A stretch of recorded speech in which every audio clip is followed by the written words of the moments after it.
Hello guys, Jeremey Playz here today, and today we're going to be talking about Sword Art Online Echoes of Aincrad. I sat down, played through the entire demo, and I'm going to give my honest opinion and review of the game.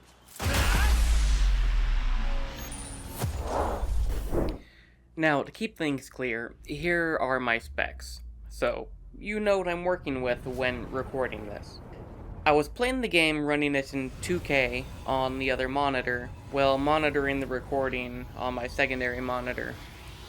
So, there is a little bit of frame droppage, but that's because I decided to leave the settings on a quality, experience. I wanted to see the visual quality of the game, and I chose that over frames. And that leads me to my first thing. I loved how the game looked from the very moment I loaded in. The graphics, they're not like stupendously phenomenal, they're not innovative or anything, but it looks amazing. It looks great. There were bugs with the models when some of them would be attacked. Their heads wouldn't fly off and they would just stretch from the body cartoonishly. I'm sure they'll patch that out before the game comes out. Out of everything, I wish that we were able to customize our characters already, but I understand why they didn't allow that for the demo. But since we're going to be able to carry on our demo save data into the main game anyway, it would have just been nice to customize our characters already.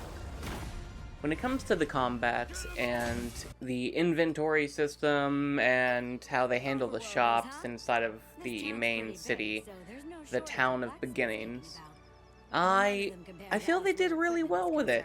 I'll be honest, I liked being able to just zip over to whichever shop with the quick little press of the button, but I love the fact that they went out of their way to actually detail enough of the town of beginnings to make it feel so alive, even though unfortunately, the game is a single-player experience, which I think is a flop on their end. They should have made this a multiplayer game, it would have blown up even better, guaranteed. When it comes to the combat, I only played with the sword and shield and then the battle axe. But using both those weapons, I thought the combat was very smooth. You can't just button mash to win the game. And I like how when it comes to the skill tree, you have to choose which skills it is you want to use. You can't just have everything equipped, so it makes it to where you really need to figure out what kind of a playstyle you're going for. Which again makes it a really big missed opportunity because there's no multiplayer. I can see people running around play already, but hopefully someone mods it in. When it comes to the story, I feel that the story was very fleshed out, even though that we only got to see the very beginning of things. I feel that what we got to see, everything was very fleshed out. When it comes to that Violet dude, I forget what they were referring to him as. He reminds me of the Arphasis from Sword Art Online Fatal Bullet before they get customized. They say he has purple hair or violet hair or whatever. Dude has white hair with purple highlights. Like, come on. When it comes to the environments and the map, I feel that they did really well when it came to how much of the landscape, how much of the area for Floor 1 they've actually crafted out. But the environments felt full of life. They didn't feel empty, they didn't feel barren. I spent a lot of time running around just collecting items and trying to see where every chest was, trying to find every secret to the map. I spent a lot of time just running around. When it comes to the combat system, I wish that it would have been a little tougher, but I did actually have a handful of problems when it came to fighting bosses, because I did not solo, the game. I did not, run through without any losses. I died a few times. Granted, one goes to my cat, because he jumped up on me during gameplay, but still. I do feel that the beginning of the game is a little too easy. Because you literally spend your time one-shotting everything up until you do the first couple of fights.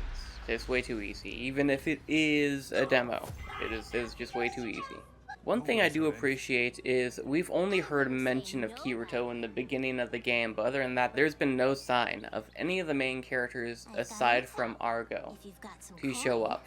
And I feel that provides a very nice flow for this game, because you're not just spamming the main characters to promote the game the entire time.